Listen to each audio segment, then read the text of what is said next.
পুতিনের অর্থনৈতিক সংকট, ব্যাংকারের সতর্কবার্তা, ভেনেজুয়েলা যুক্তরাষ্ট্র ফের মুখোমুখি, তাইওয়ান নিয়ে চীনের ভাষা আরও কঠোর। সুপ্রিয় দর্শক, বিশ্ব সংযোগে আপনাদের স্বাগতম।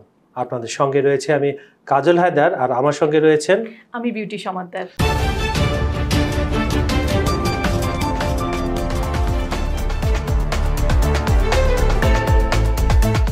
বিউটিতে আমাদের অনুষ্ঠানে আপনাকে স্বাগত জানাচ্ছি। ধন্যবাদ আপনাকে। দর্শকদের একটু কমেন্ট পড়ে আসি, তারপর আমরা মূল অনুষ্ঠানে চলে যাব। লিটন ঘোষ লিখছেন, উনি মাগুরা থেকে দেখছেন। আমাদের বিশ্ব সংযোগের টপিকসগুলো তার কাছে খুবই গুরুত্বপূর্ণ লাগে। ধন্যবাদ আপনাকে। আপনি আমাদের এইগুলো দেখবেন এবং আপনার বন্ধু বান্ধব আত্মীয় স্বজনের সাথে শেয়ারও করবেন। আরেকটি কথা দর্শক, সেটা হচ্ছে আমাদের এই বিশ্ব সংযোগ আপনারা পৃথিবীর কোন প্রান্ত থেকে দেখছেন আমাদের কমেন্টে জানাবেন।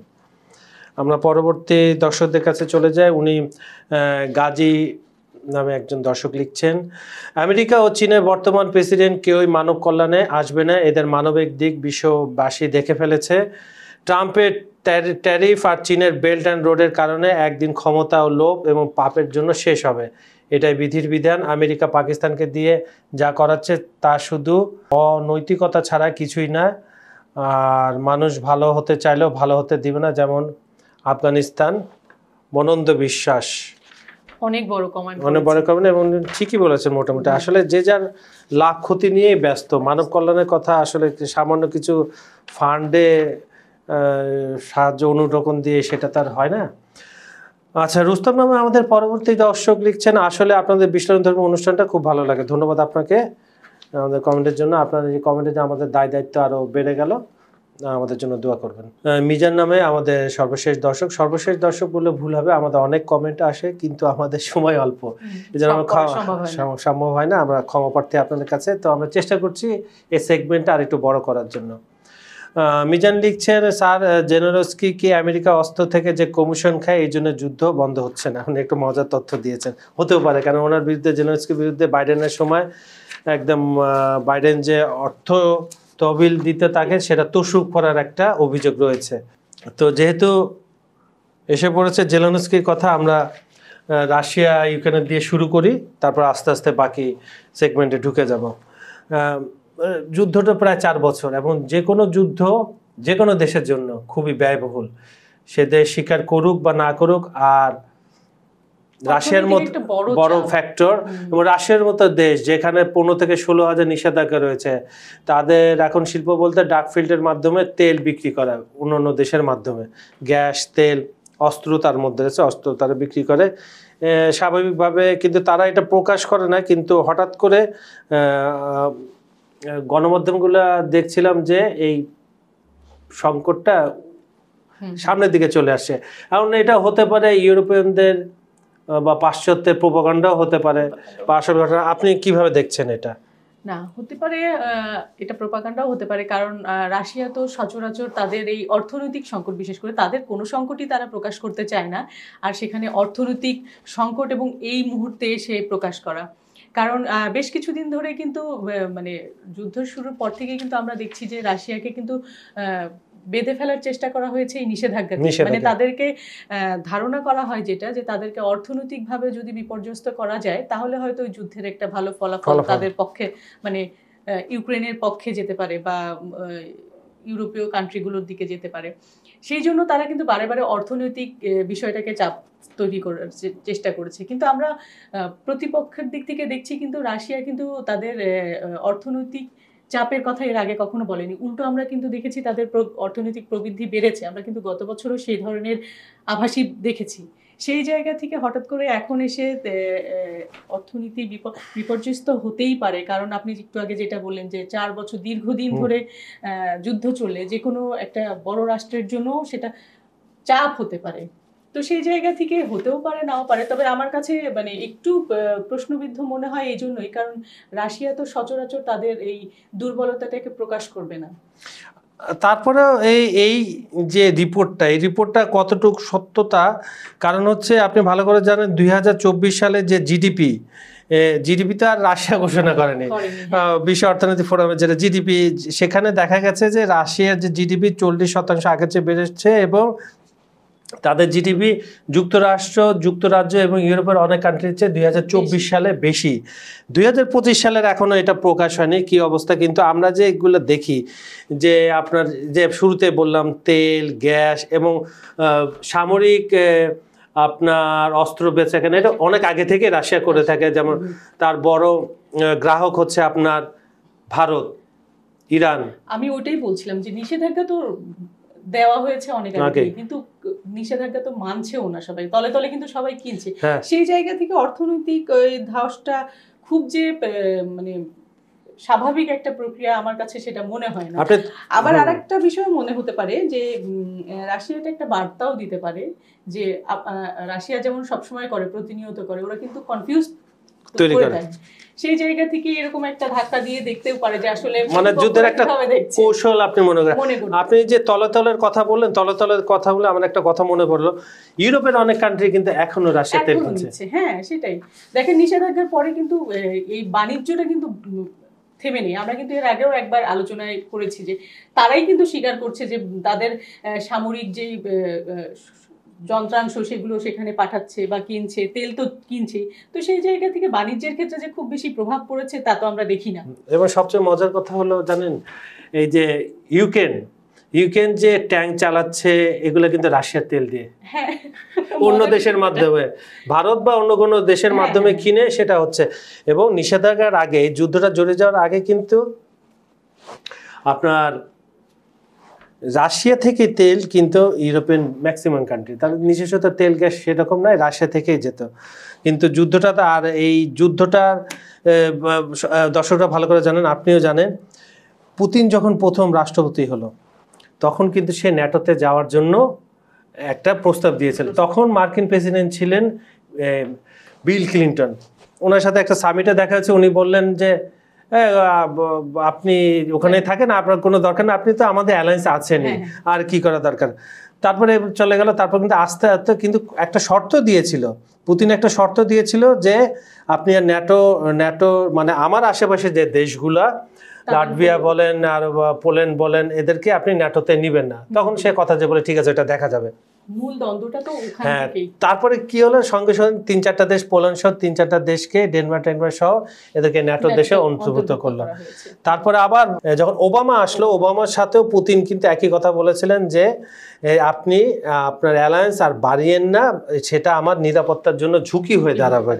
কিন্তু তারপরে দেখা গেল আরও নিচ্ছে, এবং সর্বশেষ কফিনে শেষ পেরেকটি ঠুকলো কে? বাইডেন প্রশাসন। বাইডেন সেগুলো কি সরাসরি একদম ইউক্রেনকে হয়ে যেত, যদি বাধ্য করা হয়েছে এই যুদ্ধটা পুতিনের উপরে, বাইডেনের উপরে। আপনার এদিকে কিন্তু ফ্রন্ট লাইনে দেখা যাচ্ছে যে পোকারবক্স প্রায় দখল করে নিছে রাশিয়া, প্রায় ঘিরে ফেলেছে চারদিক থেকে। সর্বশেষ আমি অনুষ্ঠানে শুরু করার আগেও আমি বিভিন্ন অনলাইনে দেখছিলাম, গার্ডিয়ানে দেখছিলাম, তারপর আপনার আল জাজিরা থেকে শুরু করে রয়টার্সও দেখছিলাম। সাথে ঝাপরজিয়া যেটা বলা হয়, পারমাণবিক চুল্লিগুলো সেখানে রয়েছে, বিদ্যুৎ উৎপাদন কিন্তু সবচেয়ে বড়, ইউরোপের সবচেয়ে বড়, ইউক্রেনের তো সবচেয়ে বড়, সেটাও মোটামুটি দখলের দিকে। আর এদিকে আবার আপনার কিছু ড্রোন হামলাও কিন্তু ইউক্রেন করছে, সেটা হচ্ছে রাশিয়ার অভ্যন্তরে কাছাকাছি যেসব তেল শোধনাগার, তারাও ইতিমধ্যে তো মনে করেন যে শীত আসতেছে, সে কারণে ড্রোন এবং মিসাইল হামলা বাড়িয়ে দিয়েছে রাশিয়া, কারণ একটা চাপে ফেলার জন্য। আপনি বাসায় থাকবেন শীতের দিন, যদি আপনি স্টোভ না জ্বালাতে পারেন, বিদ্যুতে গরম হিটার না জ্বালাতে পারেন, তখন তো আপনি বিপদে পড়বেন। এই যে অন ফিল্ডের যে যুদ্ধের অগ্রগতি, এটা নিয়ে সামান্য কিছু আপনি একটু বলেন। দেখেন, এই অনেক আগে থেকেই কিন্তু আমরা দেখছি যে তারা বিভিন্নভাবে এই ধরনের প্রচারণা হচ্ছে যে যুদ্ধে এটা দখল হচ্ছে, ওটা দখল হচ্ছে। এটার আসলে সত্যতা কতটুকু সেটাও প্রশ্ন। তো সেখানে জাপোরজিয়াকে ফ্রন্ট ফিল্ডে যে অগ্রগতি বা দখলের যে বিষয়টা, সেটা কিন্তু রাশিয়ার দিক থেকে স্বীকার করেনি। তো সেই জায়গা থেকে বলা যায় যে এই যে অগ্রগতিটা, এরকম তো অনেক খবরই আমরা পাচ্ছি, এটার আসলে সত্যতা কতটুকু সেখানেই আমার প্রশ্ন। আচ্ছা, আপনার আবার কিছু কিছু যেটা দেখা যাচ্ছে যে ইউক্রেন আবার তাদের বিদ্যুৎ উৎপাদন বাড়ানোর চেষ্টা করছে, যেগুলো ভেঙে ফেলা হয়েছে মেরামত, তারপরে গ্রিড। তারা আসলে ঘটনাগুলো কি হচ্ছে জানেন, ব্যাটেল ফিল্ডের ঘটনা আসলে পরিপূর্ণভাবে আমরা যারা গণমাধ্যমের সাথে জড়িত এটা খুব কম পেয়ে থাকে। আমরা তো বিভিন্ন অনলাইনে আমাদের থেকে যেহেতু রাশিয়া অনেক দূরে। আবার ধরেন আরেকটাও, এটাও কিন্তু যুদ্ধের একটা কৌশল যে আমি যে কোনো একটা জিনিস প্রচার করে এটা কিন্তু মনোবলটাকে ভেঙে দেওয়া বা ওইটাকে নিজেদের মধ্যে উৎসাহের একটা জায়গা, মানে দুই পক্ষ এটা করে মানে থাকে। যে আপনার এটা তো যে গোয়াবর্ষের সূত্র বলা হয়, দ্বিতীয় বিশ্বযুদ্ধের সময় পররাষ্ট্রমন্ত্রী যে ছিলেন এই যে হিটলারের, অ্যাডলফ হিটলারের, সে তার একটা তথ্য ছিল, মিথ্যা প্রচার করতে করতে পরে ওটা সত্যতে রূপান্তরিত হয়। আচ্ছা, আমরা একটু রাশিয়া থেকে চলে যাই ভেনেজুয়েলার দিকে। আপনি জানেন যে মাসখানেক ধরে হলো এমনি ভেনেজুয়েলার সাথে মার্কিন যুক্তরাষ্ট্রের সম্পর্ক খুব একটা ভালো নয়। লাতিন আমেরিকার দেশগুলো, ভেনেজুয়েলা বলে, ওখানে কিউবা রয়েছে, তারপরে আপনার কলম্বিয়াটা, এদের সাথে সম্পর্ক ভালো না। এদের সবসময় একটা অজুহাত দেখা যায় যে মাদকের একটা এটা অনস্বীকার্য, যে স্বীকার করতে হবে যে কলম্বিয়া, তারপর মেক্সিকো, ভেনেজুয়েলা, এখানে মাদকের একটা রুট, হ্যাঁ, এখান থেকে শুরু করে ইউরোপে যায়, মার্কিন যুক্তরাষ্ট্রে ঢুকে। তো সর্বশেষ দেখা গেল যে মার্কিন যে রণতরী, সবচেয়ে বড় রণতরী ইউএস জেরার্ড আর ফোর্ড, আপনার যে লাতিন সাগরে, ক্যারিবিয়ান অঞ্চলে, লাতিন আমেরিকা ও ক্যারিবিয়ান অঞ্চলে প্রবেশ করেছে। এইটা নিয়ে আপনার ভেনেজুয়েলার সাথে আপনার টান উত্তেজনা, ভেনেজুয়েলার সরকারকে পতন করাতে চায়। এবং আপনি জানেন যে এবারে নোবেল পুরস্কার পেয়েছে ভেনেজুয়েলার বিরোধী পক্ষের একজন, মাদারো। উনি আবার ট্রাম্পকে সমর্থন জানিয়েছেন যে ক্ষয়ক্ষতি না করে এই সরকারকে যেন পতন করানো। অনেক কিছু আসলে চলছে এখানে। আসলে ঘটনাটা আমার কাছে আবার আরেকটা আপনি বলি, আপনি জানেন সেটা, এর মধ্যে কিন্তু রাশিয়া আনুষ্ঠানিকভাবে কিন্তু এর প্রতিবাদ জানিয়েছে যে ভেনেজুয়েলার উপরে যে আক্রমণগুলো হচ্ছে, টুকরো টুকরো আক্রমণ হচ্ছে, কারণ হচ্ছে ইয়ের সাথে, ভেনেজুয়েলার সাথে খুব ভালো সম্পর্ক রাশিয়ার। এখানেই তো আমার বক্তব্যটা, সেটা হচ্ছে যে আমার কাছে যে মনে হয়েছে যে এই উদ্যোগটায় এটার একটা কৌশলগত দিক আছে। কৌশলগত দিক যেটা বলতে পারি, মানে মার্কিন যুক্তরাষ্ট্র সবসময় যা করে, তারা কিন্তু তাদের আধিপত্যটাকে বিস্তার করে রাখতে চায়, চাপিয়ে দেওয়ার চেষ্টা করে। এখানেও কিন্তু এই যুদ্ধজাহাজ প্রবেশের যে আমার কাছে মনে হয়েছে যে ভেনেজুয়েলার উপর অবশ্যই একটা চাপ তৈরি করা, যাতে তাদের প্রেসিডেন্ট, ওই যে ওর পদত্যাগের একটা বিষয় আপনি যেটা বললেন, যে এটা তো একটা চাপ সৃষ্টি করা। পাশাপাশি সম্প্রতি কিন্তু আমরা দেখেছি চীন এবং রাশিয়ার সাথে ভেনেজুয়েলার সম্পর্কটা অনেক গভীর। এটা কিন্তু ডোনাল্ড ট্রাম্পের বা মার্কিন যুক্তরাষ্ট্রের মাথা ব্যথার একটা কারণ। তো এই ধরনের চাপ তৈরি করতে পারলে কিন্তু তারা তাদের আধিপত্যটাকে আবার মানে ফিরে পাওয়ার একটা প্রবণতা থাকতে পারে। তো সেই জায়গা থেকে আমরা দেখছি, এটা কিন্তু দেখেন আপনি, মানে ভেনেজুয়েলার সরকার বলেছে যে গত 100 বছরে এই ধরনের প্রবেশ বা এই ধরনের হুমকি মানে চাপ আসেনি।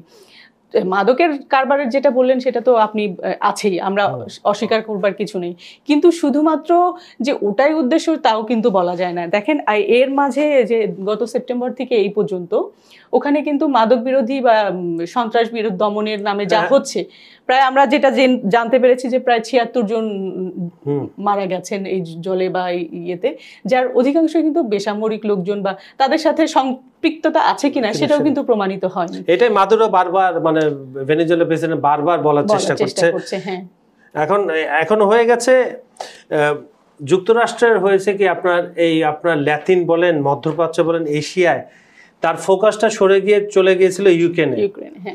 এই 3টা বছর সে এখানে এত ব্যতিব্যস্ত হয়ে গেছে। আমাদের বিশ্ব সংযোগে পর্বে কয়েকদিন আমরা এটা বলার চেষ্টা করছি, সেটা হচ্ছে মার্কিন যুক্তরাষ্ট্রের যে আধিপত্য, এই জায়গাটা আস্তে আস্তে মধ্যপ্রাচ্য বলেন, আফ্রিকা, লাতিন আমেরিকা, এশিয়া, এখানে চীন ভাগ হয়ে যাচ্ছে। চীন হচ্ছে অর্থনৈতিকভাবে স্বাবলম্বী বা আরো মানে তার প্রাধান্য বিস্তার করছে এইসব অঞ্চলে। রাশিয়া কি করছে, সামরিকগত জোট তৈরি করছে।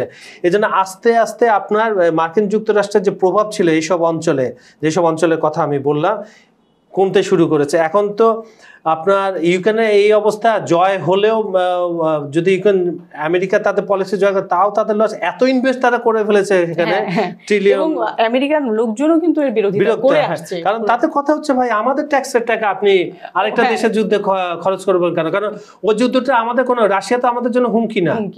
আর এভাবে চালাতে গেলে তো চলতেই থাকবে। দেখেন বছরের পর বছর কিন্তু চলতেছে, এটা কিন্তু কারোর জন্য সুখকর না। এবং তাদের পররাষ্ট্র, মার্কিন যুক্তরাষ্ট্র পররাষ্ট্র নীতি, মানে তারা তো এমনিতেই বিভিন্ন যুদ্ধে জড়িয়ে, সংঘর্ষে জড়িয়ে, তাদের নাগরিকরা বিভিন্ন দেশে থাকেন, তারা থ্রেটের মধ্যে থাকেন। এই জিনিসটা কিন্তু নতুন একটা দেশের সাথে আপনি যুদ্ধে জড়াচ্ছেন, বা সরাসরি যুদ্ধে না, আপনি আরেকজনের সাপোর্টের যুদ্ধটা করাচ্ছেন, তখন কিন্তু আপনার নাগরিকরা থ্রেটে পড়বে। এটা কিন্তু বিস্তার পুরো গ্লোবাল ওয়েই আরো বিস্তার লাভ করছে। আর এখানে যেহেতু রাশিয়া ইনভলভ আছে, সেইখানে আপনার কি মনে হয় ট্রাম্প কি হিসাব করে আগাবে? আমার কাছে তো সেটাই মনে হচ্ছে যে হিসাব করে আগাবার জন্যই এই উদ্যোগটা।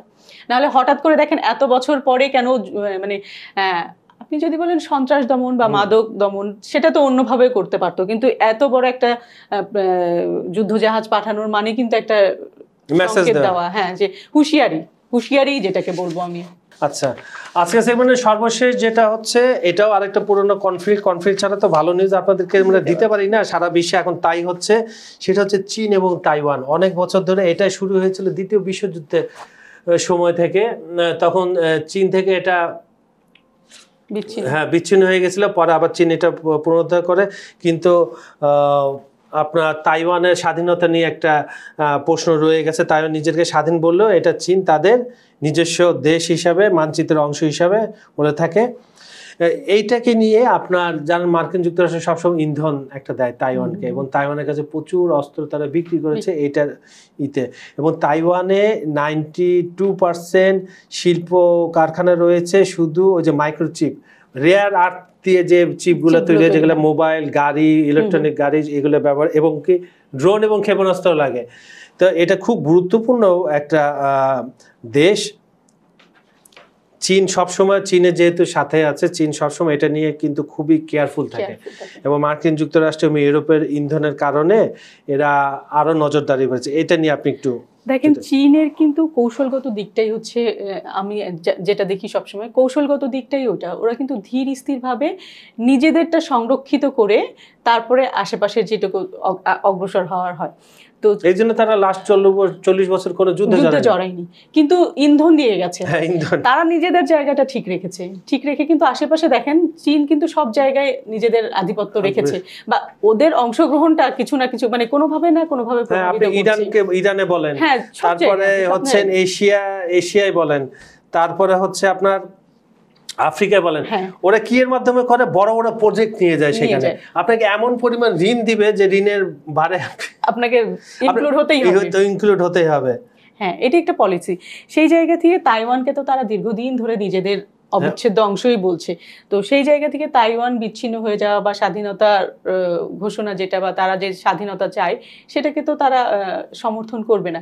এখন তারা কি করছে, আন্তর্জাতিকভাবে তাইওয়ানকে কিন্তু বিচ্ছিন্নভাবে মানে একঘরে করে দেবার একটা কৌশল আমার কাছে মনে হচ্ছে। যে তাহলে কিন্তু এই যে আরো একটা দিক আছে যে দেখেন, আমরা যতটুকু জানি যে সামনের এপ্রিলে সম্ভবত ডোনাল্ড ট্রাম্প একটা সফর আছে বেজিংয়ে, সেখানে তাইওয়ানের এই বিষয়টাকে যদি তারা উপস্থাপন করতে পারে, এই যে এখনকার যেই কৌশলটা বা এখনকার যেই বার্তাগুলো আমরা দেখতে পাচ্ছি, সেটা কিন্তু আগে যে তাইওয়ানের প্রতি তার যে নীতিটা ছিল সেখান থেকে কিন্তু অনেক কঠোর এবং অনেক স্পষ্ট।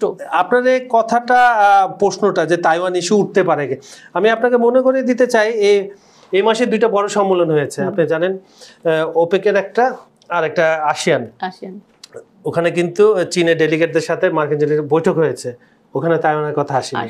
আবার ট্রাম্প শি জিনপিংয়ের সাথে যে আলোচনা, এখানেও আসেনি, এখানে আসছে ট্যারিফের কথা। কারণ হচ্ছে চীনের মাইক্রোচিপ যদি দেওয়া বন্ধ হয়ে যায় মার্কিন যুক্তরাষ্ট্র, মার্কিন যুক্তরাষ্ট্র ভয়াবহ অবস্থা হবে। কারণ হচ্ছে ওই যে আপনি যেটা প্রথমেই বললেন যে নিজের দেশ নিজের লাভটাই খুঁজে। আরো একটা আছে, সব জায়গায় দেখবেন, সব জায়গায় নিজেদের স্বার্থ, নিজেদের মানে নিজেরটা বাঁচিয়ে তারপরটা অন্যটা, এটাই উচিত। কিন্তু আপনাকে তারপর আপনি যখন বড় দেশ থাকবেন, আপনাকে সবকিছু খেয়াল রাখতে হবে। ওই যে আমাদের একটা দর্শকের কমেন্টে সেটা আমরা দেখে যে আসলে মানবিকতার জায়গাটা এখন আর প্রত্যাশার জায়গায় নেই। ওটা লোক দেখানো, মাঝে মাঝে মানবিকতার কথা বলে। আমরা কিন্তু সেটাই দেখি বড় বড় রাষ্ট্রগুলোর ক্ষেত্রে, সবসময় তাই দেখছি। তাদের আগ্রাসন, তাদের আধিপত্য বিস্তারের জন্য তারা বলছে, উপরে উপরে বলছে যে না তারা অনেক বেশি মানবিক, কিন্তু আমরা কিন্তু সচরাচর সেরকম দেখছি না। তো সুপ্রিয় দর্শক, আজকের আলোচনাটা, বিশ্ব সন্ধ্যা আলোচনাটা আপনাদের কেমন লেগেছে আমাদের কমেন্টে জানাবেন। আর আমাদের অনুষ্ঠানটা আপনারা পৃথিবীর কোন প্রান্ত থেকে দেখছেন, কোন দেশ, কোন বিভাগ, কোন জেলা, উপজেলা, ইউনিয়ন, এমনকি কোন এলাকা থেকে দেখছেন, আপনার নাম সহ লিখে পাঠান। আমাদের ভিডিওগুলো লাইক, কমেন্ট ও শেয়ার করবেন। আমাদের চ্যানেলটি সাবস্ক্রাইব করে রাখুন। আজ এখানে বিদায় নিচ্ছি, কিন্তু আগামীকাল আবার দেখা হবে একই সময় একই চ্যানেলে, হয়তো নতুন কোনো গেস্টের সঙ্গে। ধন্যবাদ সবাইকে।